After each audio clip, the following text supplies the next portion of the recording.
Scorpio S5 एक customer लेकर के आए हैं कि अलाइनमेंट करने के बाद इसमें स्टीयरिंग सीधा रखते हैं तो कार टेढ़ा चलता है, और जब स्टीयरिंग को टेढ़ा रखते हैं तो कार सीधा चलता है।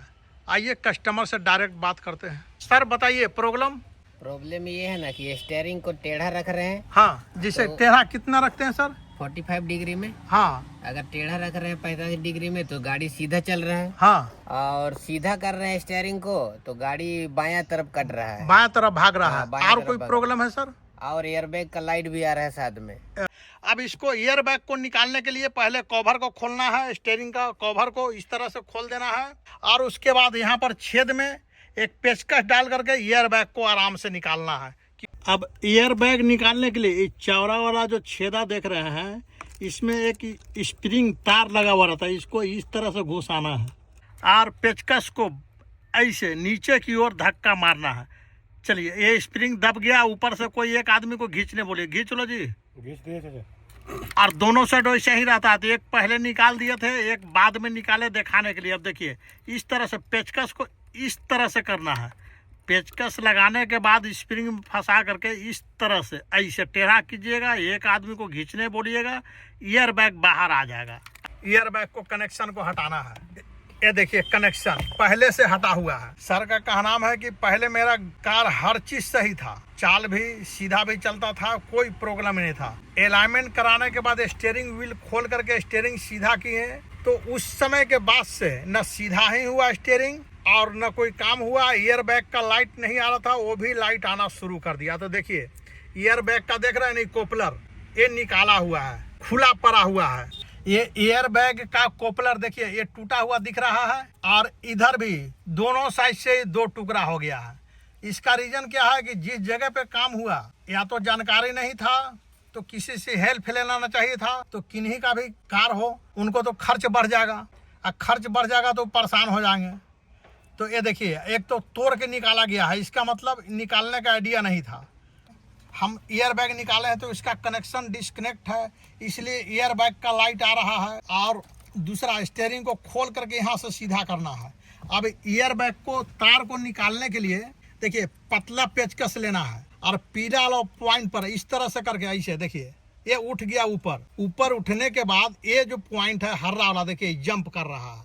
अब दूसरा साइड देखिए, ये तो टूटिए गया है, इसका लॉक भी टूट गया है। तो लॉक ये सब टूटने के कारण है कि आइडिया नहीं है, वो घमंड ज्यादा आ गया कि जो हम करेंगे सब सही करेंगे, उसके चक्कर में ये भी लॉक बर्बाद हो गया। देख रहे हैं ना, ये लॉक है, और इधर का लॉक टूट गया, ये पूरा फट गया, ये पूरा फट गया, और ऐसे ही छोड़ दिए खुला, तो एयर बैग का लाइट आएगा ही। उस बीच में कहीं एक्सीडेंट हो जाता तो एयर बैग खुलता नहीं, कस्टमर का प्राण निकल जाता। तो भाई, इस तरह से काम मत कीजिए, किसी से नॉलेज लीजिए, किसी से पूछिए, या नहीं होता है तो आप इंग्लिश या हिंदी में कुछ भी बोल दीजिए कि I have note idea sir, हमको इसके बारे में आइडिया नहीं है, आप कहीं और करवा लीजिए सर। इस बात बोलने में अपने आप को डुमरलाइज भी नहीं समझना चाहिए कि हम बेइज्जत हो जाएंगे, वैसा कुछ नहीं है।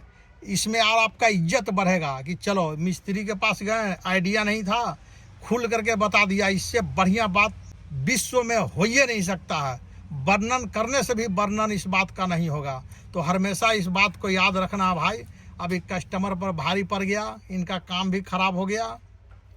चलिए, अब इसको कोशिश करते हैं, एक बार बैठा करके, अगर तरीका से बैठ जाता है तो बैठाते हैं। इसको लगाने के लिए पॉइंट बना हुआ है, ये पॉइंट में सेंटर करना है। जैसे देखिए, इसमें 1 कट 2 कट, एक पतला 3 कट, तो 3 कट है तो 3 कट को नापना है। जैसे देखिए, इधर में कट नहीं है, तो 1 कट बीच वाला हो गया, दूसरा कट और तीसरा कट जो तोड़ दिए, फिटिंग करने में निकालने में सब तोड़ तार के बराबर कर दिए हैं। तो ये तीनों कट के इस पोजीशन में इसे रख करके, इस तरह रख करके आप बैठाना है इसको, और बैठने के बाद ये बटन को प्रेस कर देना है, लॉक कर देना है सेंटर में करके। तो ये क्या हो जाएगा, लॉक हो जाएगा। निकालने समय इसको ऊपर उठाना है पतला, जैसे देखिए ये बैठा दिया, बैठ गया, कट से आवाज किया, अब पतला पेचकस लिया, इसको इस तरह से उठा दीजिए, उठ गया, और साइड से इसको दबाइए, आराम से इजी वे में निकल जाएगा भाई, कोई दिक्कत परेशानी नहीं होगा। तो किसी से मदद भी लीजिए आप। जैसे अब ये अर्थिंग को निकालना हमको, तो क्या करना है, हल्का सा खींचना है, देखिए ये भी सही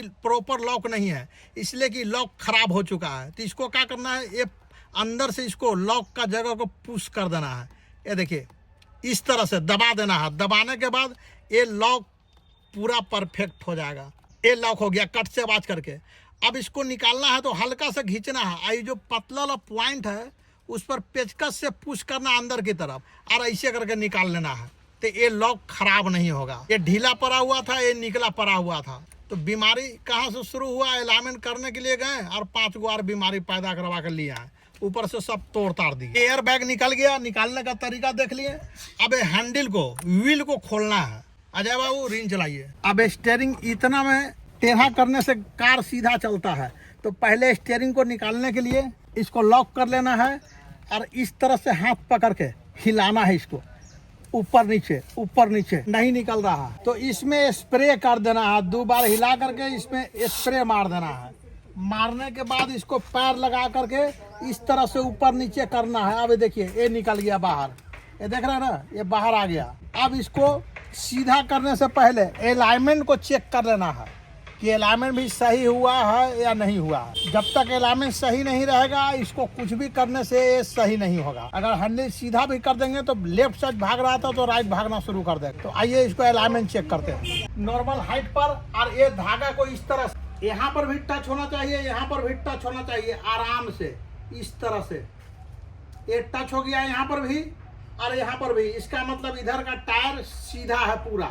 अब लेफ्ट साइड चलना है। अब लेफ्ट साइड में अलाइनमेंट को सीधा करने के लिए पीछे टायर में धागा को पकड़ना है और इस जगह पे फ्रंट में पूरा सटना चाहिए। अब देखिए ये धागा को सटा रहे हैं तो देखिए पहले यहाँ टच कर गया, लेकिन यहाँ पर क्या हो गया, 2 इंची, देख रहे हैं ना, ये इतना गैपिंग हो गया।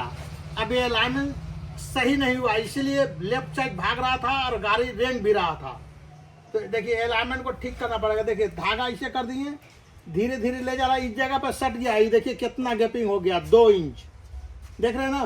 तो इसको अलाइनमेंट को अंदर से टायरोड को एडजस्ट करके इसको बाहर निकालना पड़ेगा, एरिया को अंदर करना पड़ेगा।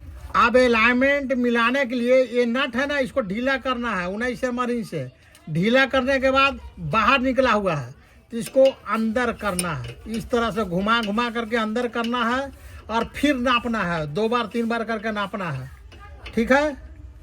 अब इधर से लेफ्ट साइड से एडजस्टिंग कर दिए, अब राइट साइड से नाप के देखते हैं। इस तरह से धागा को हटा लेना है, दूर रख करके धीरे धीरे अंदर ले जाना है। ये और ये एरिया एक बार में इस पर टच होना चाहिए। ये देखिए एक बार में पूरा टच हो गया, इधर सही हो गया। अब अंदर से टायरोड को एडजस्टिंग कर दिए। अब फिर से इसको नापना है कि एक टायर में धागा इस तरह और इस तरह एक बराबर सटना चाहिए। अब दूर कर दिए, इसको धीरे धीरे टायर की ओर ले जाना है। देखिए अब ये टच किया और यहाँ भी टच कर गया, देखिए देख रहे हैं ना, ऐसे कर दिए, हटा दिए और धीरे धीरे अंदर। अब देखिए दोनों छोर को पकड़ लिया, इसका मतलब अलाइनमेंट अब पूरा कंप्लीट हो गया। अब स्टीयरिंग को फंसाना है। अब अलाइनमेंट चक्के का पूरा सीधा हो गया। अब व्हील को धीरे से निकालना है, धीरे से निकालना है। एयर बैग का डायरेक्शन को भी देखना है और पहले इसको रील को, क्लॉक स्प्रिंग को सीधा रखना है। उसके बाद ये दोनों तार को इसमें ढुकाना है और उसके बाद व्हील को सीधा खपाना है, दोनों को। एंटी क्लॉक स्प्रिंग का उल्टा पुल्टा नहीं घुमा देना है। अब ये सीधा स्टीयरिंग सीधा बैठ गया ये पूरा। अब ये सीधा स्टीयरिंग व्हील को डाल दिए। पहले प्लेट वाशर, स्प्रिंग वाशर और नट को डाल करके इसको पूरा टाइट कर देना है, फुल टाइट, पूरा टाइट कर देना है। नट को ज़्यादा हुमच के भी नहीं करना है, एक हाथ से एक लिमिट भर बस अंदाज से ताकत लगाना है। जैसे हाथ रुक गया इसका मतलब स्टीयरिंग व्हील टाइट हो गया, इतना ही में इसको छोड़ देना है। छोड़ने के बाद अब एयर बैग को जो टूटा हुआ सब कनेक्शन है, ये खुला पड़ा हुआ था, ये इसका लॉक तोड़ दिया। अब इसको बैठा के देखते हैं ये बैठ पाता है या नहीं पाता है। अब इसको सेंटर में रख करके बैठाना है इसको। देखिए पीला वाला बटन को ऊपर खींच देना है और सेंटर में रख करके तीनों पॉइंट को मिला करके और इसको डाल देना है, इस तरह से बैठा देना है। बैठ गया ये। अब बैठने के बाद इसको पुश कर देना है, पीला वाला बटन को, ये पुश कर दिए। अब ये लॉक हो गया। आराम से थोड़ा करना है इसलिए कि टूटा हुआ। अब ये अर्थिंग को इस तरह से लगा करके और इसको पुश कर देना है, ये लॉक हो गया। अब धीरे से इसको पलट देना है कि अंदर में कोई तार पॉइंट में दब ना जाए। सेंटर रखना है इसको और सेंटर में करके इस तरह से इसको पुश कर देना है। अब ये बैठ गया, हॉर्न भी बज रहा है, सब चीज़ हो गया। अब इसको इग्निशन को ऑन करना है। इग्निशन को ऑन कर दिए और अब स्कैनर लगाकर इसका फुल कोड को देखना है और डिलीट करना है। इग्निशन ऑन है, डिवाइस लगा लिए हैं, ईयर बैग का लाइट गया नहीं है। तो क्या हुआ, खोलने और फिट करने में एरर आया, इसलिए लाइट जा नहीं रहा। तो डिवाइस पर अब आने के बाद सप्लीमेंट्री सिस्टम में आना है, इस पर क्लिक करना है।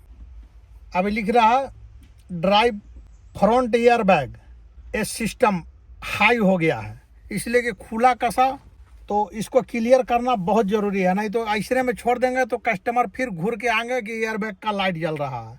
यहाँ लिख रहा है वैल्यू इसका हाई, ईयर बैग का फ्रंट इसका वैल्यू हाई हो गया, क्लियर, यहाँ क्लियर करना है। ओके, यहाँ यस या नो, तो क्लियर करना है तो यस करना है, यस हो गया। और यहाँ देखिए ईयर बैग का लाइट चला गया। अब यहाँ नो DTC, कोई इसमें DTC है नहीं, क्लियर कर दिए, ये फॉर्मेट हो गया। अब ये हमारा काम पूरा हो गया। अब स्टीयरिंग का एक कवर लगाते हैं और टेस्टिंग के लिए भेजते हैं। सर टेस्टिंग करके आ गए हैं, अब पूछते हैं सर टेस्ट कर लिए? हाँ, टेस्ट कर लिए, बहुत बढ़िया लगा, एकदम बेहतर है। बेहतर है, कोई दिक्कत नहीं है? कोई दिक्कत नहीं है अभी। अब नो डाउट नो थिंक? कोई डाउट नहीं है। ठीक है सर, फिर कुछ नया वीडियो मिलेगा तो मिलेंगे। तब तक के लिए सभी भाइयों बंधुओं को जोहार झारखंड।